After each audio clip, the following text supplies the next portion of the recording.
Go. I'm to go, oh, okay, I'm on. No. You can already fill out the evaluation form. There's no handout. I'm not going to turn down the lights for a PowerPoint so you can go to sleep. I'm just going to talk with you a little bit. And since it's a small group, I'm going to ask you first what you want to talk about. The topics I had in mind for this morning, one was an update on indecency. That always sells well, although it's early in the morning for it. One, because it was specifically mentioned here on the update on media law, was fair use. There's not too much new on fair use, but I'm happy to talk about fair use with you and what little there is new, and I can tie into the social media session for those who were there a little bit and talk about the small differences in what you can do in social media and otherwise.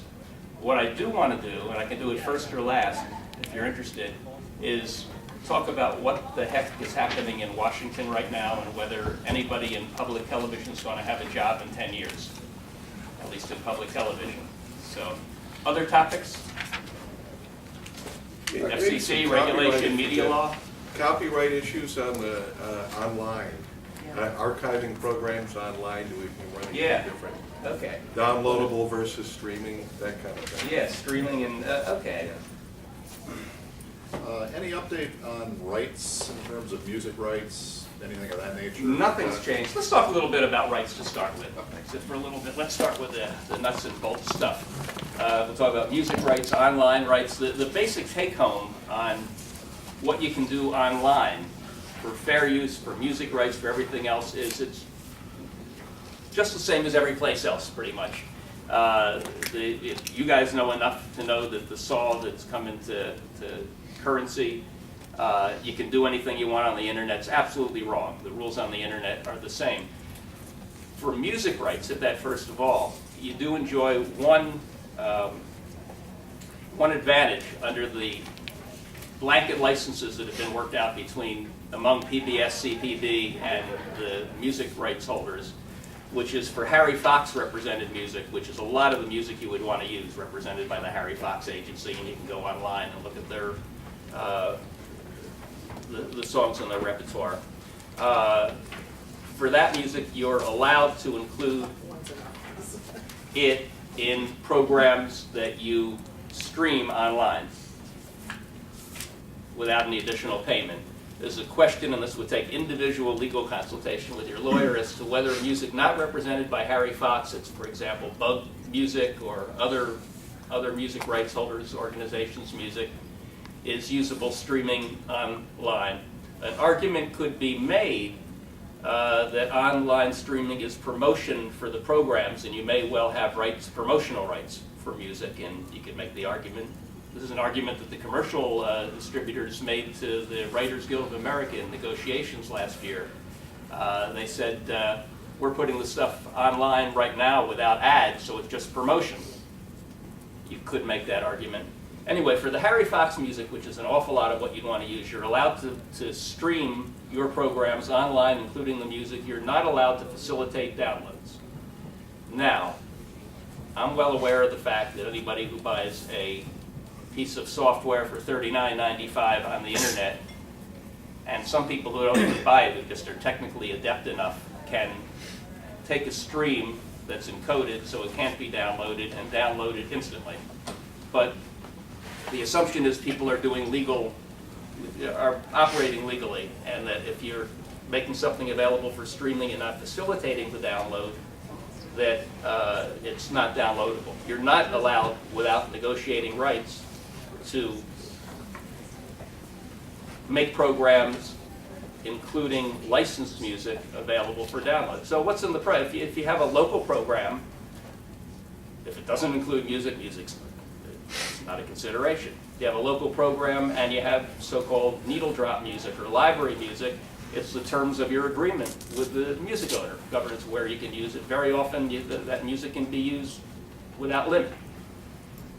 If it is music that you've commissioned for a program, a theme song, and you've had somebody locally write it, the question is, what have you negotiated? What's in the license agreement? If it's music, though, that you're taking off of a published CD, then you have to look at the terms of the Harry Fox agreement or other industry agreements or compulsory license or whatever you can negotiate. And actually, there is no compulsory license for your online use anyway. It's only for public broadcast use. So that's the online streaming part of it. The basics on, yes. One clarification on that. You said the compulsory license. Oh, I hadn't does- said, please interrupt anytime. Yeah, no, but really, I like that, yeah. You said the compulsory license does not cover online streaming. What does cover? This is just the Harry Fox agreement? Yeah, That's- and arguably some of the other agreements that PBS has negotiated with other music rights representatives. You can question mark on those. The Harry Fox one's real clear. Okay. Are And those Steve under- Friedman at PBS can send you a copy of it if you know, the rule if you want. Yeah. Thank you. Are those policies under review? I mean, I know there's been ongoing negotiations Yeah, over years in terms of things that ongoing, yeah. expired and, you know, they grandfathered in some things and, well, we'll, you know, They've we'll operate been under the old. Under review, Yeah. extended over and over, being negotiated. So far as I know, nothing is imminent on updating this. And this is, you know, everything lags behind technology, obviously. The regulation, negotiations. I'm just curious, After 'cause- agreement is been extended, I guess it's out to 7 or 8 years now, beyond, you know, with a 3-year agreement, and people don't know what to do. Nobody wants to make a move because nobody knows where the money is anymore. People, the rights holders are loath to license anything at a low rate because they're afraid they're going to miss out on the stream of income that's just about to come out. The people who are buying the rights are afraid to pay very much because they don't know what's really going to come in, especially in public broadcasting. Where's it going to go? So, so far as I know, there's nothing imminent on negotiations at this point. Did people want to go back to the basics of music licensing, or are you all okay on what you're allowed to do? It might not be bad. Yeah. Let's just let's do. Tell you what, we can do hours on this stuff. Let's just do 5 minutes on the very basics, and some of it, if you're bored, you're bored. The basics are this: when you there's 3 basic music rights that broadcasters worry about, and you only have to worry about 2 of them. There's the performance rights. That's the right to perform music by broadcasting it. There's synchronization, also called recording right. That's the right to incorporate music in a program that you're producing for your broadcast or others. And the third is the sound recording right, which is the exclusive right of the owners of sound recordings like CDs to control their product. Commercial broadcasters, if they take a CD, put the music on the air, they have to worry not only did I have the right to sync this music with my program, and do I have the right to perform it on the air? They have to worry about, do I have the right to take that recording? By law, you're given the right to use recordings, non-dramatic recordings of published music on the air. So you can take the CD and play it, and you don't have to worry about going to EMI, or they still, RCA, whoever it is who owns the rights to the disc. So the first part of it's real easy. The performance rights, the right to put music on your station, you enjoy a compulsory license under the Copyright Act to broadcast music, and better than that, there's a blanket agreement between the 2 industries, the public broadcasting industry and the music industry, that allows you unlimited performance of music on the air for a set rate that CPB pays for CPB qualified stations, and there's no issue there. The only time you would have to even think about performance rights is if you want to put on a unpublished work, because this is published works that are covered. So if you're covering the East Nashville Folk Festival, and people are performing unpublished songs, you don't have a right to those. That you would have to negotiate. Otherwise, you can put on your air programs that incorporate music. Now, how about producing programs for your air or others, not just broadcasting? There is also a compulsory license. You could pay each time you put music into a program, but you would, again, enjoy a blanket license that the industry's negotiated and CPB pays for. All you have to do is keep music cue sheets and make sure that the music you are putting in your programs is used non-dramatically, unless you're producing an opera or a full musical comedy. That's not too hard. dramatic use of music would be a use where the music carries the narrative forward and helps to tell the story. It wouldn't just be one song from My Fair Lady. It would be a series of songs where the music carries the narration forward. Unlikely you're producing programs like that. Unlikely you're producing grand opera. Otherwise, for non-dramatic use of published music, you don't have to negotiate separately. And the music owners have gradually, over the years, figured that out. It used to be when this version of the Copyright Act, the 76 Act, took effect in 1978, there were a few years where music owners didn't quite understand what was happening. There's a lot of photographers who still don't understand what's happening because you can have a compulsory right to use published photos in your programs for a very low rate. Photographers who are used to $10,000 a shot are very surprised when instead the rate is $40.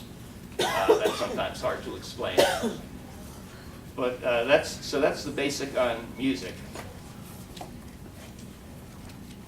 Kill that. Let's see, where are we headed? Excuse me, I have a question. Yeah, The music cue sheets what are you supposed to do with those? hang on to them. Okay. Hang on to them because you could be audited, and stations are periodically audited and have to produce the music cue sheets. So just make sure they're in the file and you're fine. Yeah, not a public file, your own file. And The people- program file. Hmm? The file for that program. The file for that program, Keep it in exactly. there and it stays in there, it's fine. Okay. Keeps track, and you'll be asked for them if they're needed. There's a question in the back. Yes, I want to make sure I'm understanding what you're saying about the music. If, say, there's a documentary, and in the background of this documentary, you wanted to play an Elvis Presley song, because the subject said when she was young, she, listened to Elvis Presley on the radio, that is covered by this agreement? That's absolutely covered, but now you're leading up to the next phase of this, which is this is covered by this agreement for public television broadcast. Okay.